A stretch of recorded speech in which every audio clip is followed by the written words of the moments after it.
અકસ્માતના પગલે કચ્છ તરફના માર્ગે અવરોધ ઊભો થતાં 3 થી 4 કલાક સુધી 8-10 કિલોમીટર લાંબો ટ્રાફિક જામ સર્જાયો હતો। ભારે ઉકળાટ અને ગરમીના માહોલમાં ટ્રાફિક જામ વચ્ચે ફસાયેલા લોકોને ભારે મુશ્કેલીનો સામનો કરવો પડ્યો હતો। અંતે સુરજબારી ટોલ પ્લાઝાની હાઈવે પેટ્રોલિંગની ટીમ દ્વારા અકસ્માતગ્રસ્ત વાહનને ક્રેનની મદદથી દૂર ખસેડી ટ્રાફિકને પૂર્વવત કરવામાં આવ્યો હતો। જો કે આ સમયગાળા દરમિયાન લોકોના સમય શક્તિનો વ્યય થયો હતો।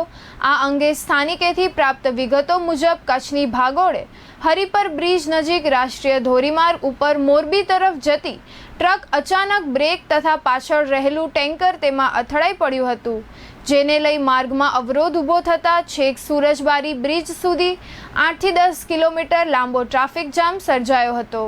સવારના 7 વાગ્યાથી 11 વાગ્યા સુધી સળંગ 4 કલાક સુધી વાહનોની કતારો જમા થઈ જતા રસ્તા વચ્ચે અટવાયેલા લોકો મુશ્કેલીમાં મુકાયા હતા। આખરે હાઈવે પેટ્રોલિંગની ટીમ દ્વારા માર્ગ ખુલ્લો કરવામાં હાજર વાહન ચાલકોમાં રાહત ફેલાઈ હતી।